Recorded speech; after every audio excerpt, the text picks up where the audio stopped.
Welcome back to the show. नाजरीन, देखते हैं हमारे अगले कॉलर कौन है जो काफ़ी देर से होल्ड कर रहे हैं। जी फरमाइए।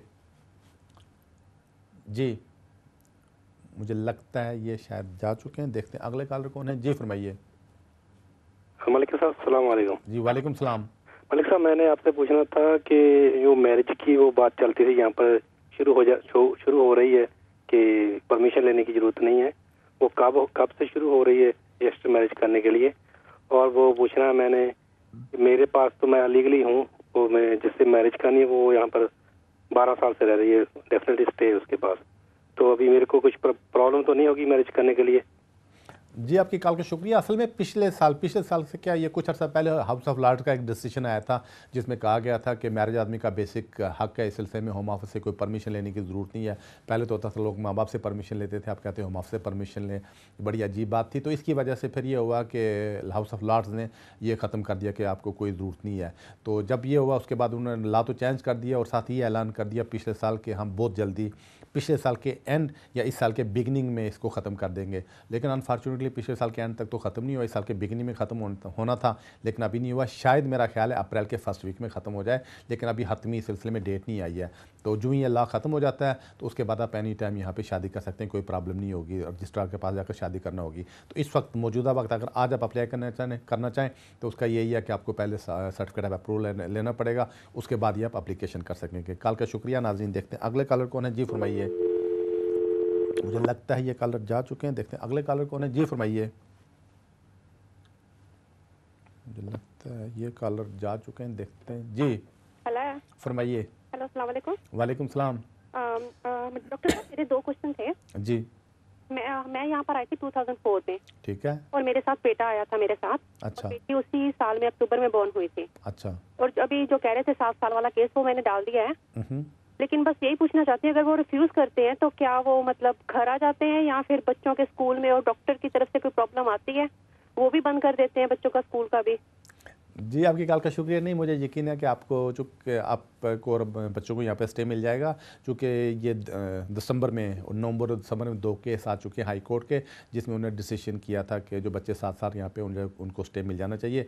तो मौजूदा चूँकि उस फैसले के खिलाफ होम ऑफिस ने आगे अपील कर रखी है सुप्रीम कोर्ट में। अगर तो सुप्रीम कोर्ट से होम ऑफिस की अपील हार जाता है, जो कि मुझे पूरा यकीन है कि हार जाएगा, तो उसके बाद ये कानूनी बन जाएगा यहाँ पे, तो फिर कोई परेशानी नहीं होगी। लेकिन मौजूदा वक्त होम ऑफिस वाले किसी केस में तो इंडेफिनिट स्टे दे रहे हैं और किसी केस में 3 साल का स्टे दे रहे हैं। तो मुझे यकीन है आपको यहाँ पे या तो 3 साल का स्टे दे देंगे या आपको इंडेफिनिट स्टे यहाँ पे मिल जाएगा।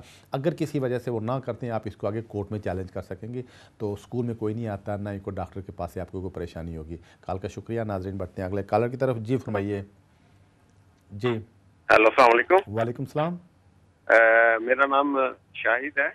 जी शाहिद। मैं 2004 में आया था। अच्छा, तो मैं वर्क परमिट पर यहाँ पर।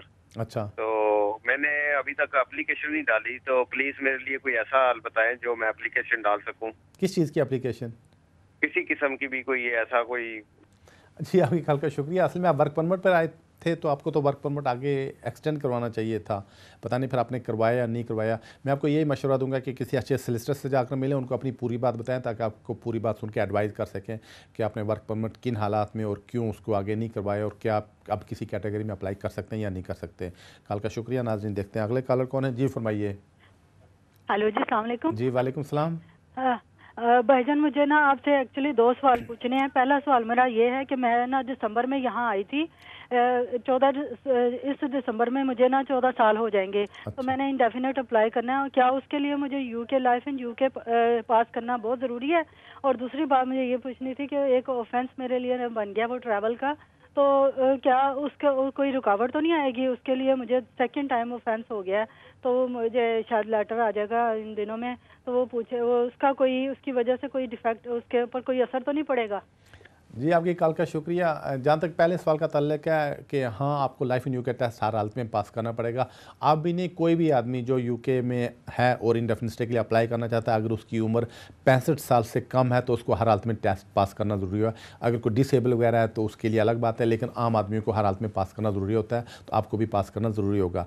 जहाँ तक आपके 2 ऑफेंसेस का ताल्लुक है, जब आप अप्लीकेशन करें उसमें एक कॉलम लिखा हुआ है, तो वहाँ आपको ये डिक्लेयर करना पड़ेंगे। अगर डिक्लेयर ना करेंगे तो इस बेस पर रिफ्यूज़ कर देंगे कि आपने डिक्लेयर डिक्लेयर नहीं किया तो वो बड़ा सीरियस मैटर हो जाएगा। आप पहले से डिक्लेयर कर दें और एक्सप्लेनेशन दे दें कि आपके पास क्या इसकी एक्सप्लेनेशन थी।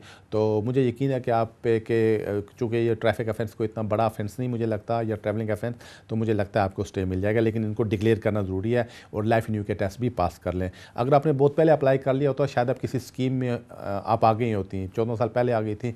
वो लोग जिन्होंने अब जो लेगेसी स्कीम है, जिन्होंने 7 से पहले अप्लाई किया, उनको अब सबको यहाँ पे स्टे मिल गया या मिल रहा है। तो अगर आप पहले अप्लाई करती, मुझे यकीन है आपको बहुत पहले स्टे मिल जाना चाहिए था। बहरहाल अब 14 साल की कंप्लीट होने के ऊपर एप्लीकेशन दें, मुझे यकीन है कि आपको स्टे मिल जाना चाहिए। आपकी कॉल का शुक्रिया। नाज़रीन देखते हैं अगले कॉलर कौन है। जी फरमाइए। अस्सलाम वालेकुम। वालेकुम सलाम। मलिक साहब, मैं पिछले 2 वीक से आपका नंबर मिला रहा हूँ, हर शो पे आपका नंबर नहीं मिलता। मेरा सवाल जो है ना वो आपसे आराम से जवाब दीजिएगा, मेहरबानी होगी। चलो फरमाइए। मेरा सवाल ये है सर, मेरी यहाँ पे फियांसे है ब्रिटिश, तो मैंने दिसंबर में अप्लाई किया था अपना अप्रूवल के लिए ना। ठीक है। तो जनवरी में उन्होंने लेटर लिख के भेजा था कि आपके पासपोर्ट हमें चाहिए, तो हमने पासपोर्ट भी भेज दिए। तो अब ये मार्च शुरू हो गया, अभी तक उनका कोई दोबारा जो है ना जवाब नहीं है। और मेरी जो फियांसे है वो 20 साल की ब्रिटिश है और स्टूडेंट है ना, यहाँ पे डिपेंडेड है। और दूसरा सवाल ये है, मेरा अक्टूबर में ना, नवंबर में कॉलेज भी बंद हो गया था, मैं टीयर 4 पे आया था, तो मैंने दोबारा एडमिशन नहीं लिया। और ऑलरेडी मेरा वीजा है अभी 2 साल का ना, जो स्टिकर लगा हुआ है। तो काइंडली मेहरबानी ये बता दीजिए कि अब क्या होगा।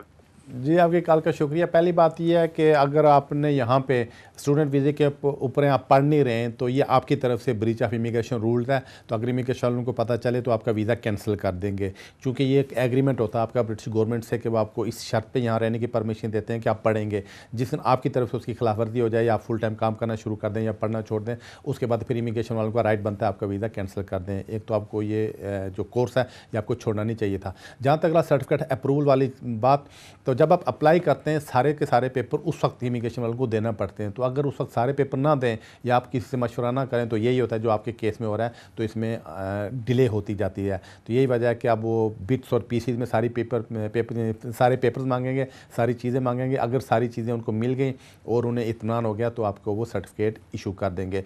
आमतौर पर ये सर्टिफिकेट मिनिमम 20 डेज में इशू होता है और मैक्सिमम 70 डेज इसमें लगते हैं। लेकिन अगर आप शुरू में पेपर सारे ना भेजें तो इसमें थोड़ी सी डिले हो जाती है। तो बहरहाल अगर आपने एप्लीकेशन की है तो मेरा आपको ये मशवरा है कि इंतज़ार करें, देखें उसका क्या फ़ैसला होता है। कॉल का शुक्रिया। नाज़रीन देखते हैं अगले कॉलर कौन है। जी फरमाइए। अस्सलाम जी। वालेकुम सलाम। सर क्या हाल चाल है, ठीक ठाक है? जी फरमाइए। हाँ सर, मेरा क्वेश्चन ये है कि मेरा छोटा भाई है पाकिस्तान में। अच्छा। उसने 2 साल पहले अप्लाई किया विजिट वीज़ा, ठीक है। अच्छा। लेकिन आई डोंट नो उसने क्या किसी जन के थ्रू किया, इस बात का अब आगे मुझे पता लग रहा है, मुझे पहले नहीं बताया था उसने।